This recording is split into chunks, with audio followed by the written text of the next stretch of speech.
പുതിയൊരു വീഡിയോയിലേക്ക് എല്ലാവർക്കും സ്വാഗതം. ഈ ഒരു കറി ഉണ്ടല്ലോ, പണ്ടൊക്കെ വീട്ടിലൊക്കെ അധികം കറികളൊന്നും ഇല്ലാത്തൊരു ദിവസം പെട്ടെന്ന് ഉണ്ടാക്കുന്നൊരു ഒഴിച്ചുകറിയാണ് കേട്ടോ. പച്ച തീയലെന്ന് പറയും. പെട്ടെന്ന് ഉണ്ടാക്കാൻ പറ്റുമെങ്കിലും വളരെ നല്ല ടേസ്റ്റി ആയിട്ടുള്ളൊരു കറിയാണ് കേട്ടോ. അപ്പോൾ നമുക്കിത് എങ്ങനെയാണെന്ന് നോക്കാം. ഇതിന് വേണ്ടിയിട്ട് കുറച്ച് കിഴങ്ങ്, തക്കാളി, വെണ്ടയ്ക്ക, 2-3 പച്ചമുളക്, കുറച്ച് ചക്കക്കുരു, പിന്നെ ഒരു ചെറിയ കഷ്ണം പടവലങ്ങ, ഒരു 10 കഷ്ണം ചെറിയ ഉള്ളി, ഇത്രയൊക്കെയാണ് എടുത്ത് വെച്ചിരിക്കുന്നത്. ഇനി നിങ്ങൾക്ക് മുരിങ്ങയ്ക്കയോ അങ്ങനെയൊക്കെയുള്ള പച്ചക്കറികളും കൂടി ഇതിലേക്ക് ആഡ് ചെയ്യാവുന്നതാണ്. ഇനി ഇതൊന്നും ഇല്ലെങ്കിൽ പോലും വെറുതെ കിഴങ്ങും ഉള്ളിയും തക്കാളിയും വെച്ച് മാത്രം നമുക്കിത് ചെയ്യാവുന്നതാണ്. അപ്പോൾ അതെങ്ങനെയാണെന്ന് നോക്കാം. ഒരു മൺകലത്തിലേക്ക് ഞാൻ ഈ പച്ചക്കറികളെല്ലാം കൂടി അങ്ങ് ഇട്ട് കൊടുത്തിട്ടുണ്ട്. ഇനി നമുക്ക് നമ്മുടെ ഈ പച്ചക്കറികളൊന്ന് വെന്ത് വരാൻ വേണ്ടി മാത്രമുള്ള വെള്ളം കൂടി ഒഴിച്ച് കൊടുത്തിട്ടുണ്ട്. അതോടൊപ്പം തന്നെ ഒരു 1/4 ടീസ്പൂൺ മഞ്ഞൾപ്പൊടിയും ആവശ്യത്തിന് ഉപ്പും കൂടി ചേർത്ത് ഇതൊന്ന് അടച്ച് വെച്ചൊന്ന് വേവിച്ചെടുക്കാം. അതൊന്ന് വെന്ത് വരുന്ന സമയം കൊണ്ട് നമുക്കിതിനേക്കുള്ള അരപ്പ് തയ്യാറാക്കണം. അതിന് വേണ്ടിയിട്ട് ഒരു 1/2 ടീസ്പൂൺ ഉലുവപ്പൊടി ചേർത്ത് കൊടുത്തിട്ടുണ്ട്. അതോടൊപ്പം തന്നെ ഒരു 1/2 ടീസ്പൂൺ മല്ലിപ്പൊടി കൂടി ചേർത്തിട്ടുണ്ട്. അതോടൊപ്പം തന്നെ ഒരു 1/2 ടീസ്പൂൺ മുളക് പൊടിയും കൂടെ. മുളക് പൊടിയൊക്കെ നമ്മുടെ ആവശ്യത്തിന് എരിവ് കൂട്ടിയും കുറച്ചുമൊക്കെ ചേർക്കാം കേട്ടോ. അപ്പം ഇതെല്ലാം കൂടെ ഈ ചീനിച്ചട്ടിയിലിട്ട് ഒരു ചെറിയ തീയിലിട്ട് ഒന്ന് മൂപ്പിച്ചെടുക്കുന്നുണ്ട്.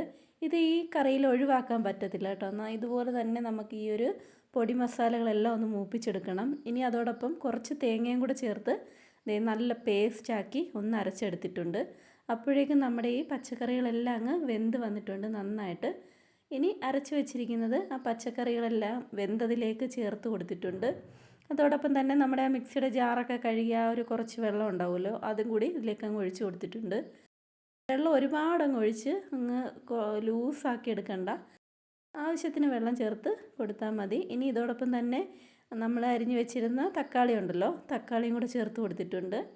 ഇനി അതോടൊപ്പം തന്നെ കുറച്ച് വാളംപുളി വെള്ളത്തിലിട്ടത്, ആ വെള്ളം ഒന്ന് ഒഴിച്ചു കൊടുക്കുന്നുണ്ട്. ഇനി നമുക്കിതിലേക്ക് ആവശ്യത്തിന് ഉപ്പ് നോക്കിയിട്ട്, ഉപ്പില്ലെങ്കിൽ കുറച്ച് ഉപ്പും കൂടെ ചേർത്ത് കൊടുക്കാം. ഇനി അതിന് ശേഷം ഈ കറി അങ്ങ് അടച്ച് വെച്ച് ഇതുപോലെ നന്നായിട്ടൊന്ന് തിളച്ച് വറ്റി വരണം. വറ്റി ആ എണ്ണയൊക്കെ ഒന്ന് തെളിഞ്ഞ് വരുന്ന പരുവത്തിൽ നമ്മൾ ഈ വറുത്തരച്ച തീയലിനൊക്കെ നന്നായി വറ്റിച്ചെടുക്കില്ലേ, അത്രയും അങ്ങ് കുറുകി പോകണ്ട, എന്നാൽ കുറച്ച് ലൂസായിട്ടും ഇരിക്കണം, നമ്മൾ സാമ്പാറൊക്കെ വെക്കുന്ന ആ ഒരു രീതിയിൽ. അപ്പോൾ അതേ രീതിയിൽ ആവുമ്പോൾ ഇതുപോലെ എണ്ണയൊക്കെ ഒന്ന് നന്നായി തെളിഞ്ഞ് വരും. ഈ ഒരു സമയത്ത് നമുക്കിതങ്ങ് ഓഫ് ചെയ്ത് വെക്കാം. ഓഫ് ചെയ്ത് വെച്ചാൽ നമ്മൾ മൺചട്ടി ആയതുകൊണ്ട് തന്നെ കുറച്ചും കൂടി ഒന്ന് വറ്റി വരും. അപ്പോൾ ഇതുപോലെ കഷ്ണങ്ങളൊക്കെ നന്നായിട്ട് വെന്ത് വന്നിട്ടുണ്ട്. ഇനി ഇതിലേക്ക് നമുക്ക് കുറച്ച് കടുക് താളിച്ചിടണം.